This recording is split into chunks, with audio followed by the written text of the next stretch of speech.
For over 6 months, I've been completely separated from my 14-year-old daughter. No calls, no visits, not even the sound of her voice. I'm a father of 4 and can no longer stay silent about the corruption, misconduct, and systemic failures that I experienced firsthand in our local family and criminal courts over the past 18 months. I am here as a mother fighting for 5 years to reunite and bring my daughter Isabella home. What happened to Isabella was not child protection. It was wrongful seizure of a child. I am a mother of 4, a certified public school teacher in our state, yet I am blocked from even speaking to my children.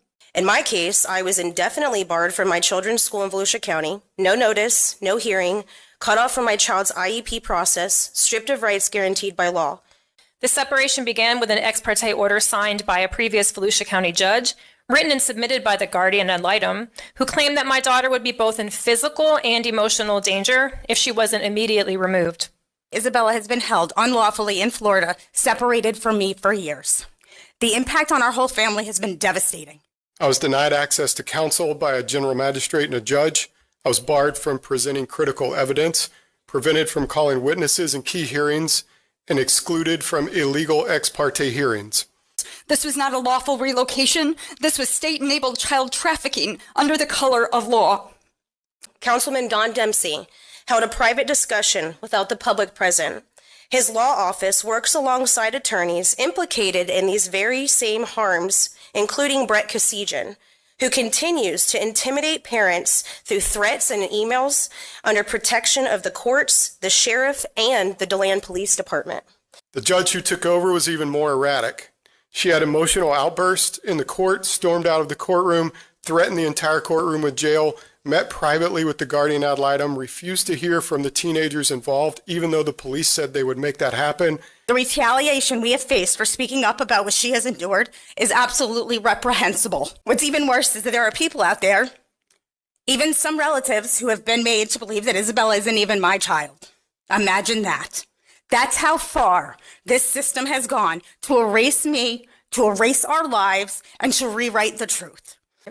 In front of everyone, she was then taken away, 14 years old, humiliated and terrified, without warning, without evidence, and without due process. Hearing Officer Neil Kaufman, in June 2025, hearing you silence my testimony and refuse to allow me to contest the validity of enforcement on a void foreign order under UIFSA.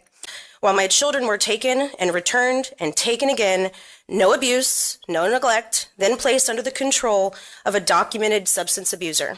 When my 2 youngest children ran away from their abusive mother to escape unsafe conditions, my best friend, Janet Potzik, who just spoke, and I were trying to help them and were falsely arrested on information, not indictment, for third-degree felony interference with child custody.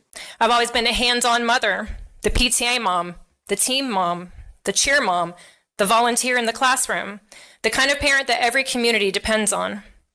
Despite all of this, I, a dedicated educator and mother, is denied phone contact, visitation, or even updates about my children's well-being. Isabella has a family that loves her deeply, and every day without her has caused immeasurable pain and trauma. My child needs her mother, and it's imperative for her to know that I have never given up fighting for her, no matter how impossible the odds have seemed. Meanwhile, those who violated the laws and procedures, the judges, the court officers, and others, have faced no accountability. This is not justice. It's a broken system that punishes parents for speaking up and enables unchecked power and puts children at risk. Because right now, the people paid to protect are the ones destroying our families. And while they go home at 5 o'clock, my daughter goes to bed each night without her mother. To the 7th Judicial Circuit of Florida, to Judge Warren, Upchurch, Magistrate Alvarez, Hearing Officer Kaufman, and DOR Counsel Alan Holt, I say, we see you. This is fraud upon the court under the color of law. The only responses I've received is from Sheriff Mike Chitwood calling me mental and crazy, and the Clerk Counsel Antonio James threatening me to stay quiet. Let it be clear, I will not be silenced.